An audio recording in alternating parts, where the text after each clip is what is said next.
On a une responsabilité vis-à-vis des citoyens, puisque on est au service des citoyens à la base. En fait, on n'a pas le droit d'échouer, en quelque sorte. On n'a pas le droit de se tromper dans le service public. Ça justifie un petit peu le fait que ce soit une grande machine qui prenne du temps. Ça ne veut pas dire que les gens ne cherchent pas à donner le max et aller le plus vite. Mais c'est sûr qu'il y a des contreparties, parce que l'enjeu est gros et que l'impact est aussi important, quoi.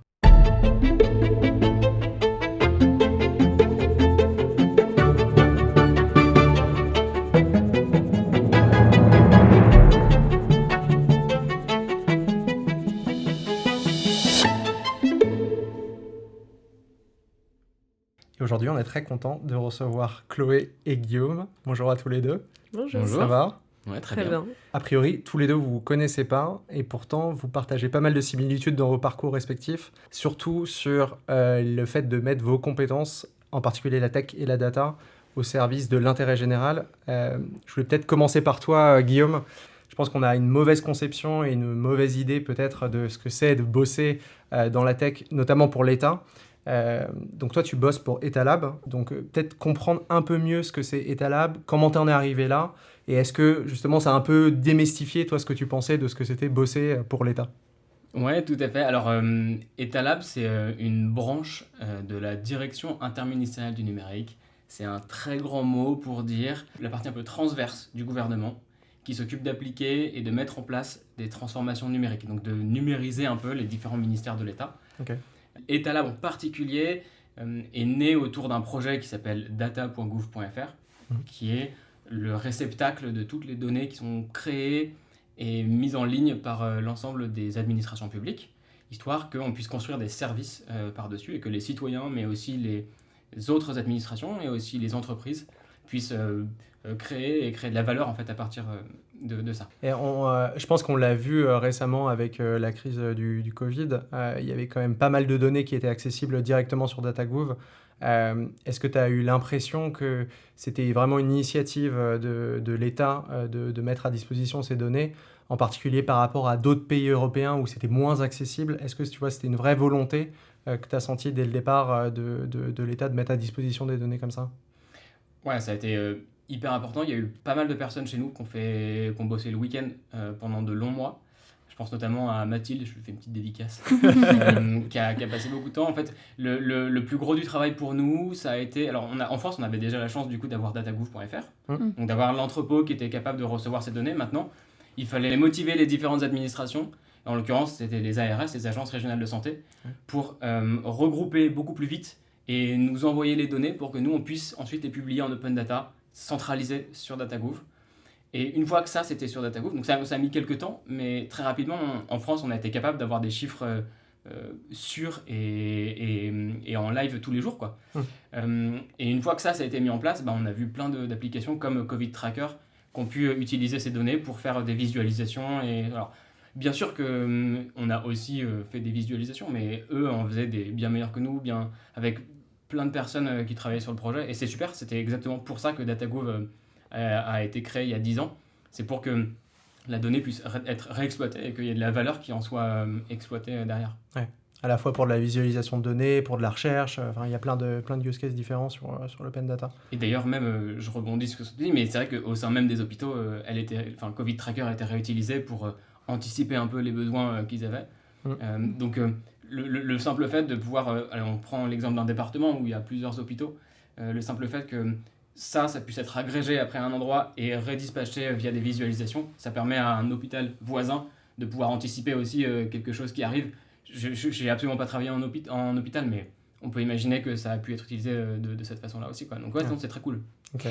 Je pense qu'on a plein de questions sur Etalab et notamment pour avoir des exemples précis, mais on y reviendra peut-être après. Toi, ton rôle chez Etalab, quel est-il précisément ? Moi, je suis sur un projet qui s'appelle PIAF, pour des IA francophones. Ok. Un acronyme.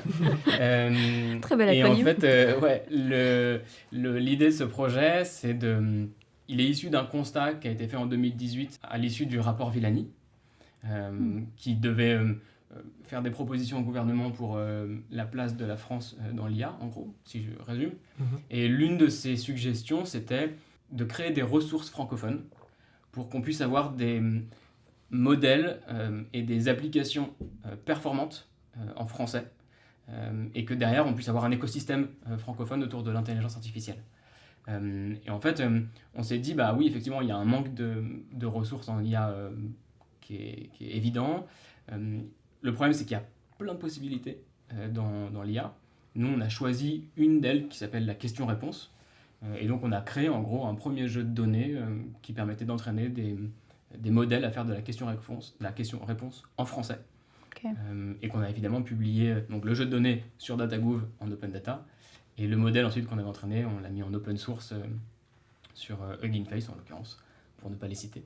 Et voilà. Et du coup, le projet, c'est ça, c'est promouvoir en gros l'intelligence artificielle francophone via des initiatives comme celle-ci. Trop bien, super. Merci beaucoup Guillaume, passionnant.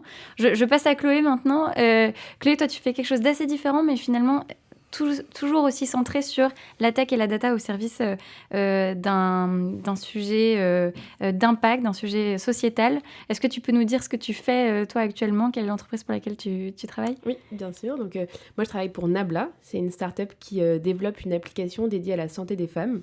Donc, c'est-à-dire que nous développons une application dans laquelle les femmes peuvent poser des questions médicales ou un petit peu sur sa santé en général à des vrais médecins qui vont répondre derrière dans un chat. L'idée est d'essayer de développer vraiment une médecine qui soit beaucoup plus en continu. On cible les femmes parce qu'elles ont des problèmes ou des situations de santé qui requiert souvent beaucoup plus de suivi sur le long terme. Donc, par exemple, beaucoup de femmes prennent la pilule chaque jour. Donc, au-delà de la partie chat médical, on développe vraiment du contenu médical certifié, des recommandations. C'est vraiment un peu le compagnon de santé qu'on a dans sa poche pour être un petit peu l'ami, le pote médecin pour ceux qui n'ont pas la chance d'avoir un pote médecin à proximité. Très clair. Et alors toi, chez Nabla, qu'est-ce que tu fais? Je travaille, donc mon poste est stratégie et opération, donc ça veut un peu tout et rien dire. C'est large.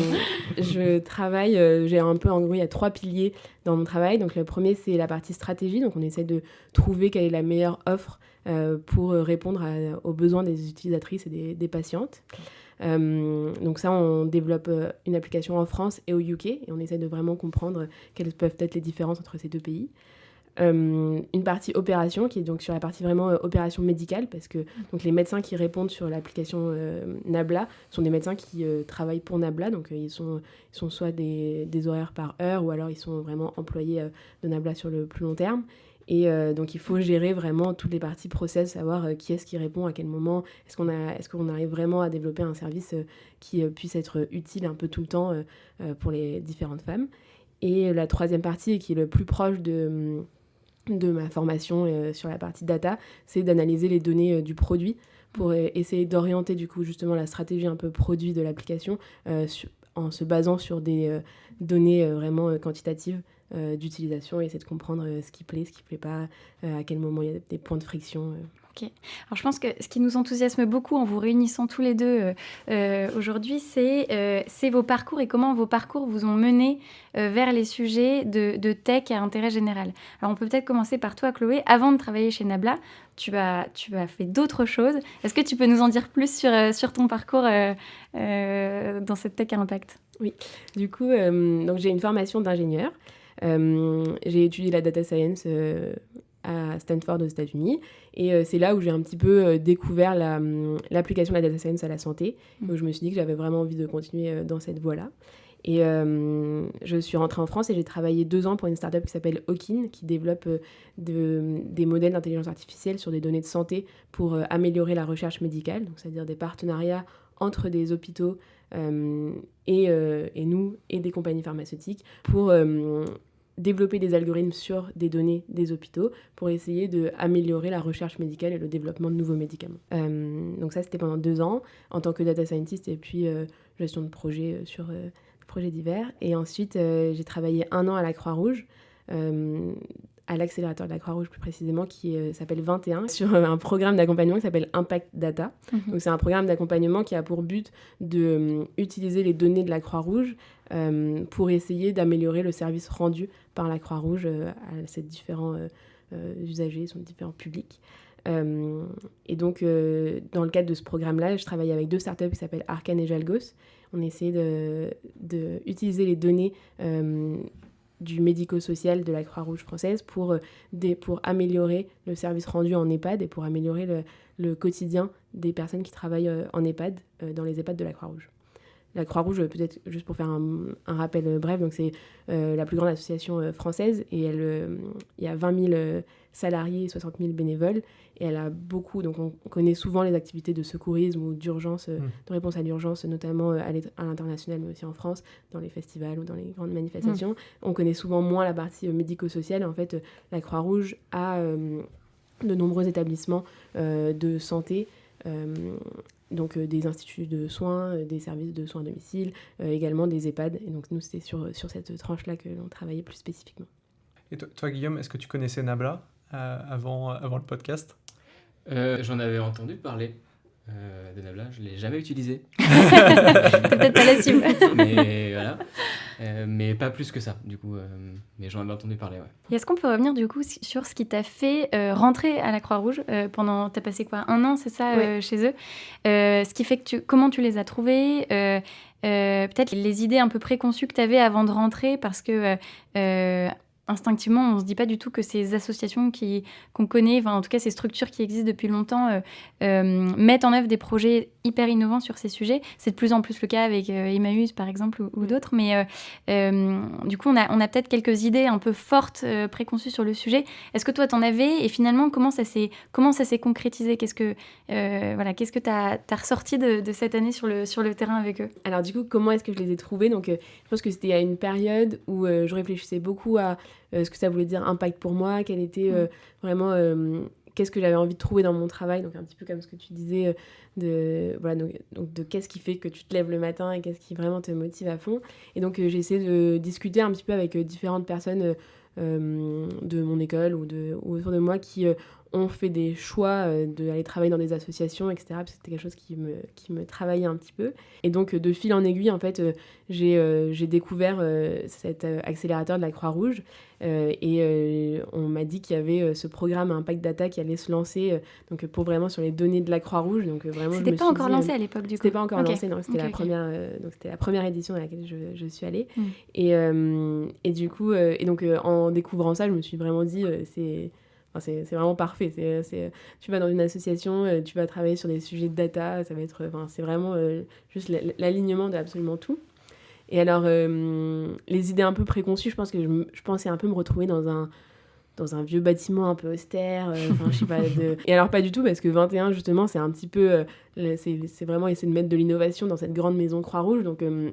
les locaux sont magnifiques, on a un grand open space, c'est ultra dynamique, c'est vraiment... Donc quand j'y suis allée pour aller rencontrer les gens, je me suis dit, waouh, en fait j'ai vraiment l'impression de pouvoir tout combiner. Et donc j'y suis allée en me disant vraiment, on va pouvoir faire des choses techniquement super intéressantes sur ces données-là. Et donc ce que j'ai découvert, ça a été vraiment plein d'apprentissages toute cette année-là. Je pense que on se rend compte quand même de ce que c'est travailler dans une énorme maison, alors que moi j'avais travaillé dans une start-up où vraiment tout va super vite, mais tout le monde est tout à côté les uns des autres.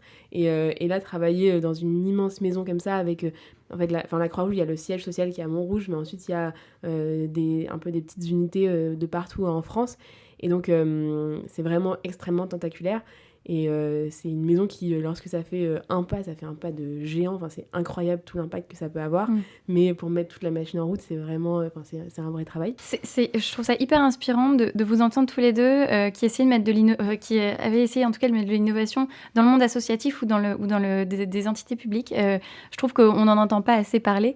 Et quels sont... tu l'as un petit peu évoqué, Chloé, mais Guillaume, par exemple, dans le service public, quels sont les freins qui peuvent exister pour mettre en place ces nouveaux modèles, ces nouveaux produits, ces nouveaux usages. Et du coup, en face, quels sont les freins, mais aussi les leviers extraordinaires que peut avoir le service public pour mettre en place ces nouveaux services. C'est pas facile comme question, parce que déjà, ça dépend, je pense, des environnements dans lesquels tu travailles. Le service public, je pense que c'est le plus gros employeur de France. Je pense pas me bourrer en disant ça. Et du coup, c'est hyper large. Ouais.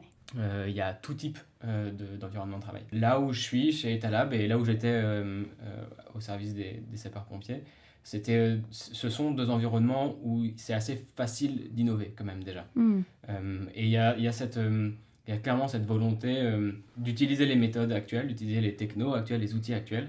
Il n'y a pas tellement de freins. Je ne parle pas au nom de tous les gens qui travaillent dans le service public. N'empêche que, effectivement, dans le service public, il y a des freins type on est obligé de faire des choix parfois dans les outils ou les techs qu'on utilise. Ouais. Parce qu'on va être obligé de faire attention à la souveraineté des outils qu'on prend. On ne peut pas prendre n'importe quel produit. On essaye de favoriser ce qui est made in France, ce qui est beaucoup plus transparent dans la gouvernance et dans ce qu'il est fait de la donnée. On a une responsabilité vis-à-vis des citoyens puisque on est au service des citoyens à la base. Et du coup, ça a aussi un peu d'impact. En fait, on n'a pas le droit d'échouer, en quelque sorte. On n'a pas le droit de se tromper dans le service public. Sinon, c'est catastrophique, quoi, les impacts.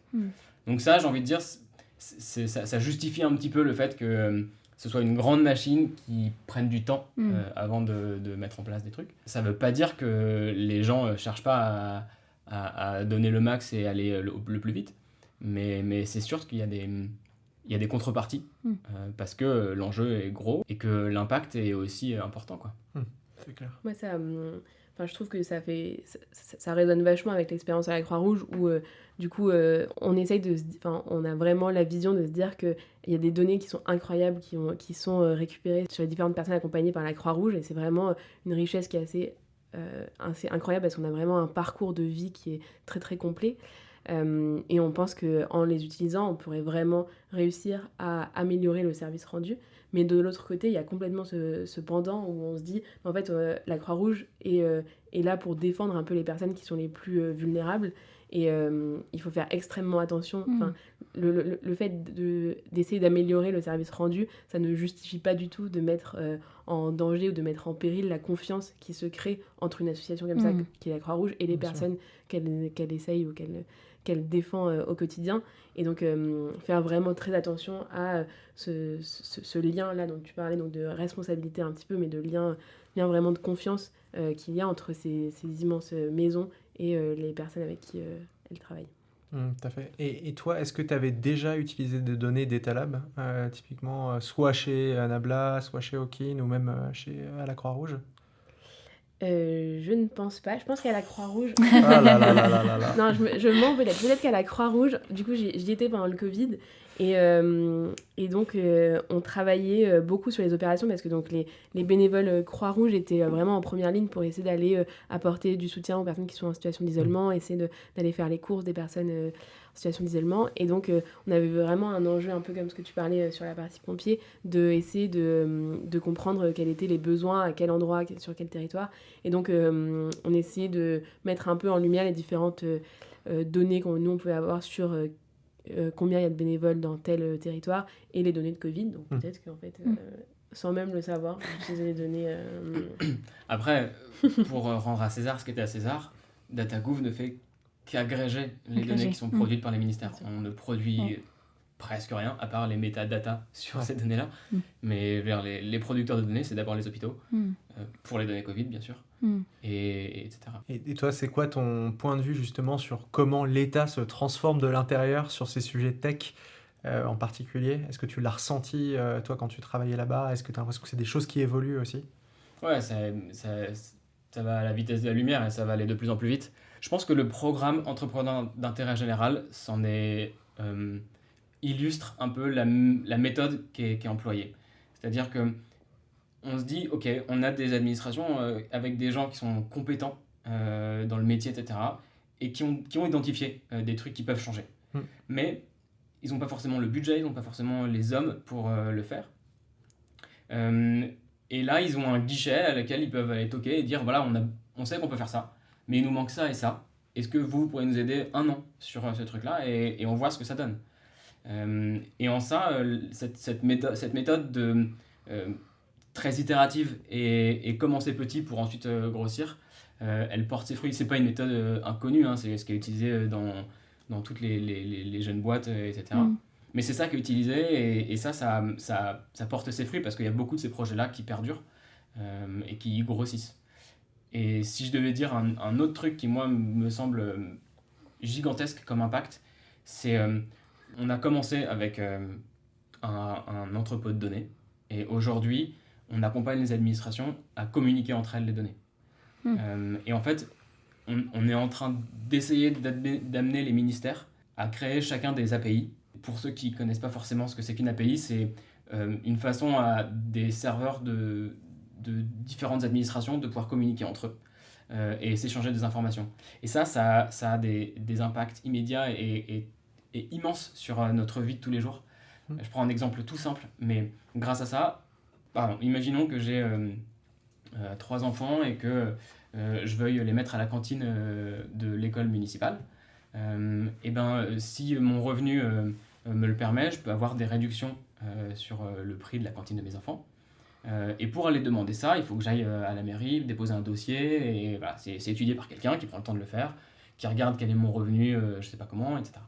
Et bien là, en fait, la collectivité, la mairie, va directement demander auprès de l'administration centrale des finances, est-ce que monsieur untel a un revenu fiscal suffisant pour justifier d'avoir une réduction sur la cantine ou pas? Et si c'est oui, c'est direct, c'est accordé. Si c'est non, c'est non, et c'est justifié parce que c'est comme ça. Et en fait, ça évite tous ces allées et venues, et du coup, tout ce temps perdu pour les conseillers en mairie, qui sont surchargés de boulot et qui ont autre chose à faire que de remplir des dossiers pour les cantines des enfants. Voilà. Mais ça, c'est juste un exemple, mais il y a plein. Enfin, c'est immense. C'est hyper parlant. Ouais. C'est un impact direct du coup votre travail. Ça évite toutes ces lourdeurs administratives qui sont parfois un peu caricaturées, mais qui existent encore. Et là-dessus, petite question, est-ce que vous avez une anecdote où dans vos métiers, le métier actuel ou ceux que vous avez fait précédemment, vous vous êtes dit « Ah, là, ça se voit, ce que je vis, ça montre que je travaille pour la tech au service de l'intérêt général ou au service de l'impact » versus travailler dans une entreprise standard qui met en place des produits tech. Alors moi, j'ai réfléchi à mes anecdotes, j'ai fait mes devoirs. Donc j'ai une anecdote par chaque travail, donc vous pourrez choisir celle qui vous plaît le plus. Donc à Hawkin, il y avait des moments de boost énorme d'excitation et d'enthousiasme. C'était quand on parlait avec des médecins chercheurs dans les hôpitaux. C'est-à-dire que nous, on allait les voir pour essayer de monter un projet avec eux, pour avoir accès à leurs données. Donc on laissait vraiment les données au sein des hôpitaux, mais on voulait monter un projet avec eux pour essayer de répondre à une question scientifique qui était importante pour eux grâce au machine learning. Donc c'était vraiment essayer de mettre, de fusionner un peu les deux types de compétences qui sont la médecine et l'intelligence artificielle. Et je me rappelle de discussions vraiment avec des chercheurs ultra connus et ultra reconnus qui en fait comprenaient déjà vraiment ultra vite ce que pouvait faire la data science et aussi ce qu'elle ne pouvait pas faire, ce qui est aussi important. Et qui étaient tellement passionnés et qui avaient vraiment une vision très claire de ce que ça pouvait changer dans la prise en charge des patients au quotidien et dans le monde de la recherche de manière plus générale, que vraiment, je ressortais de là vraiment trop enthousiasmée. Donc je pense que ça, c'était une des anecdotes. Donc c'est pas extrêmement précis, mais c'est les moments. À la Croix-Rouge, on allait visiter du coup les EHPAD. C'était donc les EHPAD de la Croix-Rouge avec lesquels on travaillait sur le projet Impact Data. Et je trouve que dans ces moments-là, on se rend compte vraiment d'un autre... Ça change complètement la vision un peu du monde que l'on peut avoir jusqu'à là, qui est dans notre petite bulle un peu refermée, et vraiment se rendre compte de à quel point ça peut être difficile, le quotidien peut être difficile pour les personnels soignants. En plus, en période Covid, c'était vraiment très complexe. Et à quel point, en fait, essayer de mettre un petit peu de tech là-dedans peut vraiment en fait, leur faciliter la vie au quotidien. Et je pense que c'était assez enthousiasmant aussi. Et là, chez Nabla, tous les jours, on reçoit des remerciements d'utilisatrices qui nous disent qu'elles ont découvert notre application et qu'elles sont ravies, que ça les accompagne au quotidien. Et donc, c'est des petits coups de boost qui font vraiment... qui font qu'on est content de se lever le matin. Est-ce que vous avez un contenu à recommander en lien avec l'impact ? Ça peut être un bouquin, ça peut être un podcast, ça peut être une émission. Est-ce que vous avez quelque chose en tête ? Par exemple, toi, Guillaume ? Oui, j'ai un contenu à recommander. J'ai un ami qui travaille depuis quelques années dans un projet qui s'appelle The Ocean Cleanup Project, et dont l'objectif, c'est de nettoyer l'océan, en gros, du plastique. qui traînent ce qu'on appelle le 7e continent, etc. Et ça, je trouve que c'est un exemple, c'est l'exemple parfait d'un truc à impact immense. C'est une association, c'est pas un but lucratif. Et pourtant, il y a des centaines de personnes qui travaillent sur ce projet-là. Ça veut bien dire que, mine de rien, quand on a envie de faire un truc pour le bien commun, pour l'intérêt général, peu importe ce que c'est, il y a moyen de creuser, il y a moyen d'aller chercher et d'avoir un impact très fort. Et moi, je trouve ça trop chouette. Le fait que ça existe et que ça marche, surtout que la semaine dernière, ils ont release ils ont mis en place, ils ont prouvé que ça marchait et qu'ils avaient été capables de le faire. Je trouve ça trop chouette. Je trouve que ça donne vraiment de l'espoir. C'est hyper bien. C'est clair. C'est ces grands filets qui brassent Exactement. Exactement. Ok. Et toi, Chloé? Magnifique. Et d'autres assos un peu, mais que vous connaissez bien, moi, je trouve que il y a Data for Good et Latitude qui sont des assos qui essayent de vraiment mettre en lien des personnes qui veulent travailler sur le domaine de la tech ou dans les domaines data science et pour avoir un impact positif. Et donc, je pense qu'être dans ces communautés-là, c'est vraiment, ça permet de nourrir un petit peu l'esprit. Voilà. Et après, il y a d'autres podcasts. Moi, j'écoute End of the Tunnel, qui est un podcast en anglais de Light Watkins, qui en gros discute avec des personnes qui ont des parcours de vie inspirantes. Donc voilà, je vous recommande si vous voulez. Super. Non, en plus, on recevra Lou, qui est à l'origine de Data for Good dans un des prochains épisodes. Teasing. Chloé, Guillaume, merci beaucoup de votre temps. Merci beaucoup pour le podcast. C'était vraiment super intéressant, hyper enrichissant. On est super heureux d'avoir de nouveaux podcasts qui vont arriver prochainement. N'hésitez pas à vous abonner sur la chaîne YouTube sur laquelle vous pouvez visionner en vidéo et en audio le contenu des podcasts. Et sinon, sur toutes les autres plateformes de streaming, vous pouvez écouter en audio le podcast. Merci à tous. Et pour en savoir plus sur la tech à impact, n'hésitez pas à vous abonner à la newsletter de Ring Capital. À bientôt.